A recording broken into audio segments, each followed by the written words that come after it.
Another year means another fresh slate for comic book movies and TV shows.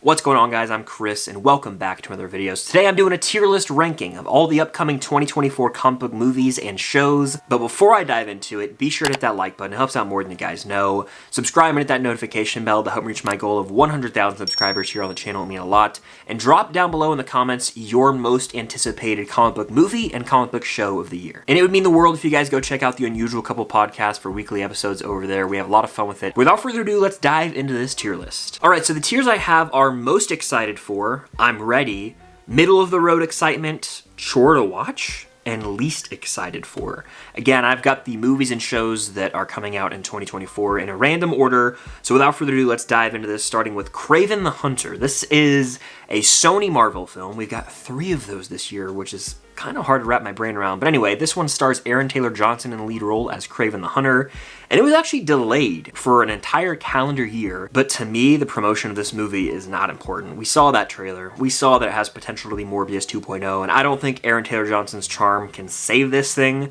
It's not the one I'm the least excited for, but it is gonna feel like a chore to watch. Like the day I go to the theater and be like, okay, I gotta get myself mentally ready to watch this because Sony usually doesn't know how to handle their live action properties. I feel completely opposite about Joker 2 or Joker Folie à Deux. Anyway, this is one that I am ready for. I wouldn't say it's my most excited, but I'm putting it in I'm ready as we speak because I am. I'm pumped for this movie. You've got Harley Quinn, played by Lady Gaga. There's musical elements. Joaquin's coming back for a sequel. Of course, I'm ready. The first Joker's one of the stronger films in 2019. My favorite scene being when he's riding in the back of the cop car looking at all of the chaos around him and then White Room is playing. Whew, that song gives me chills every time in that moment. And of course, when he stands up on the cop car as well, like that movie, by the way, I need to watch it again soon. I haven't seen it since the end of 2019. I watched it twice in 2019, haven't watched it this decade technically. I'm due for a rewatch. Moving on, we've got another Sony film, Madam Web. Look, I think this is going in least excited. This is the one movie I'm the least excited for out of all the ones on this list. Because at the end of the day, the 3 Sony films are the ones I am the least excited for. Of those 3, Madam Web looks to be the worst to me. With Venom, I know what I'm getting, and we'll talk about Venom later, and with Kraven, at least has Aaron Taylor Johnson, but with Madam Web, I swear to you, when we saw that trailer, we were looking at a fan-made film. Like, it looked super low budget and low quality, not in a good way. The suits looked like cosplays, not like real superhero movie suits. And I just have a feeling this movie is going to be disastrous. Now, it comes out in February, right around Valentine's Day. That doesn't really mean much to me. This is the one I'm the least excited for. The trailers just did not sell me. And the fact that Sony is slapped on there, we've seen what they've done, guys, with the Venom films, with Morbius, with likely all 3 of their films this year. It's just hard to get excited, and this is the one I'm the least excited for comfortably. Next, we've got Echo. This comes out next week, so stay tuned for my review.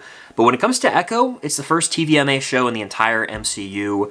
I'm putting it in I'm ready right behind Joker. I mean, this has all the potential to be one of the strongest outings in terms of MCU Disney Plus television because it's embracing the R rating. You've got Kingpin in here. There was an article that dropped today, a quote from someone involved saying Kingpin is like the Thanos of street-level MCU. Bring it on. Let's have Kingpin have a major role in the television and movies because D'Onofrio crushes it in that role. He is threatening as hell whenever he walks in a room, especially in the Netflix series. I hope that translates directly over to this. We already saw him in Hawkeye, but I hope this is the darker route for his character. Then you've got Matt Murdock in the picture. Daredevil himself is in this, and this fight scene was like on Twitter, and I didn't watch the full thing, but he looks agile and ready to kick some ass. Echo's gonna serve a pivotal role in my eyes of setting up the future of street-level MCU content, and it's also kind of welcoming in this R rating into the MCU, so I'm pumped, and this comes out in 6 days from this video dropping. 6 days, we get the entire show. If that doesn't light your fire, your wood's wet. Moving on, we've got Invincible Season 2, Part 2. Now, this is interesting for me because when it comes to Invincible, loved Season 1. I watched it all in 2021 when it came out. Haven't watched Season 2, Part 1 yet. I know 4 episodes dropped in November, I want to say. I have not seen them. I have avoided spoilers. So I'm kind of in the position where it's like, do I watch them now? Or do I wait until the new season comes out, the new part, I guess, and then watch all 4 so I'm caught up then? I'm leaning towards the latter, where I just wait until the new season drops, the new episodes, and I binge the 4 I miss leading up to it, because I don't want to have to wait.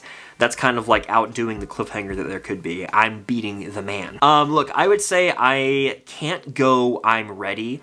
I would say middle of the road excitement, just because I am hesitant about anything after season 1. Season 1 had a great ending. I've heard great things about Invincible season 2, but I didn't watch season 2 and came out in November. And if I was really pumped for it, I think I would have obviously watched those 4. So maybe I'm lying to myself about my excitement for the show. I gotta rewatch it because I did like it quite a bit. But I'm gonna put it in middle of the road excitement because I didn't seek out the first half of season 2 when it came out. Maybe it was just a busy time of year, who knows. But if I was really pumped for this, I would have already watched those episodes, and I haven't. Which is a bummer, but I'll get around to it eventually. Next we've got Agatha Darkhold Diaries. This was formerly Agatha Coven of Chaos, formerly Agatha House of Harkness. Now it is Agatha Darkhold Diaries. Which of those 3 titles is the best? Let me know in the comments down below. I'm not going to say this is an outright chore to watch. I'd put it behind Invincible in the middle of the road tier. I have, said things about WandaVision in the past, and I'm not crazy about that show. It's really no secret if you guys have followed the channel since 2021, which, my god, it just hit me that WandaVision came out 3 years ago. Okay. I'm getting old and we're all aging very fast and time's not slowing down for anybody, but this is not the time for that morbid topic. Darkhold Diaries features the return of Kathryn Hahn as Agatha. She was one of the better parts of the show, I'd say, in terms of being a believable villain who really got to play that maniacal character near the end of the show. I hope this show has purpose. That's my big thing, is I don't want this to just be like a what if, or, a I Am Groot, where it's just Agatha doing something every week unrelated to the MCU. I hope that maybe she can get tied back into the MCU via this show, and maybe even set up something with Scarlet Witch. I don't know. I'm kind of fine with Scarlet Witch staying dead after Multiverse of Madness, but I don't know. Middle of the road excitement just because of Kathryn Hahn, and you never know what you're gonna get. I don't think that feels like a chore to have to watch, though, like some of the MCU projects have in the past. But anyway, moving on, we got Venom 3. Look, I know there's Venom guys out there, big Venom fans. I am not one of those. Venom 1 is fine. Venom 2 is bad, and Venom 3, will it be better? Hopefully. I'm gonna put it in chore to watch, but I'll put it above Kraven, simply because Tom Hardy. That's really the end of the tweet. Tom Hardy over Aaron Taylor Johnson, in my opinion, but the only lingering hope I have for this movie, the silver lining, if you will, is that it could somehow tie into Spider-Man 4, but even then, I don't want that. I feel like the ship has sailed in terms of connecting those 2 franchises, because at the end of Venom 2, Let There Be Carnage, we saw Venom go to Tom Holland's world, his Peter Parker's world, right? The MCU. And then he left at the end credit scene of No Way Home. So I feel like that ship has sailed. His symbiote's behind, but I don't know if they're going to really do anything with that. So bizarre, and honestly, I feel like society has forgotten that there was a point in time where it was like all signs are pointing to a Tom Hardy face-off against Tom Holland, Peter Parker. And to be quite honest, I thought he was going to show up in No Way Home because of the post-credit scene of Venom Let There Be Carnage. But they just didn't do anything with it. Very weird. Extremely weird, actually, now that I think about it. Next, we got The Boys Season 4. This is damn near my most excited for. I'll be honest, I'm putting this above Joker, Folie à Deux, and Echo.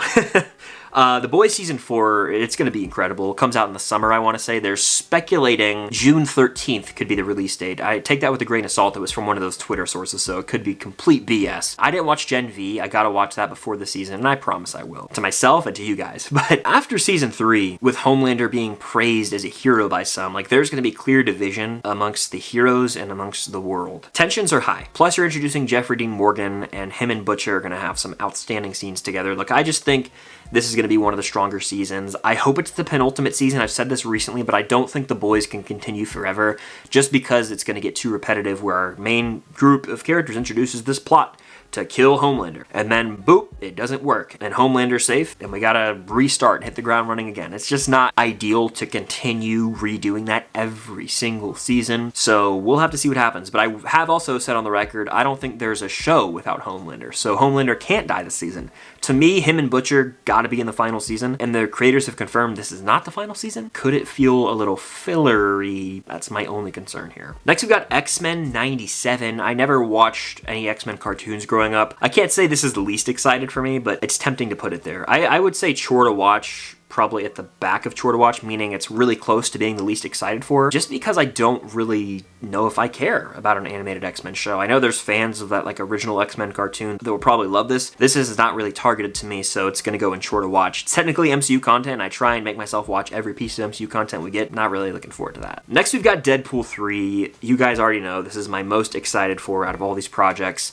I mean, this is going to be special. It's the only MCU film coming out next year, and it's going to be one that we talk about ad nauseum over the next few months. I mean, I just think society is going to not shut up about this movie, and that's okay, because I'm a part of that problem. In about a month, I think we're going to get the first trailer at the Super Bowl. So whenever that drops, that's when the excitement's going to amp up even more, and it's going to feel like real, because we've just seen set pics of like Hugh Jackman in the classic suit and Ryan Reynolds as Deadpool, but we don't really have a vision of what the plot of the movie's going to be. We can kind of put the pieces together that there's going to be multiversal elements and potential time travel, and we saw the post-credit scene of Deadpool 2, right? So anything's possible, but I am definitely the most excited for this out of all the projects, because the potential is unlimited. Any comic book movie character or show character could show up here. Obviously, it will be a sort of fan servicey love letter movie, but I think it's gonna put an end to the Fox universe and officially have Deadpool in the MCU. I just want a new Deadpool film in general, though, because Deadpool 1 and 2 rule, and I think this will follow suit. It's the one I'm the most excited for, plain and simple. And then we've got the Penguin show, which Matt Reeves is in control of, and it features the return of Colin Farrell as Penguin, this mobster in Gotham City. I'm all in on this show. I mean, I loved the Batman. That's no surprise if you could tell from the background. Like, this is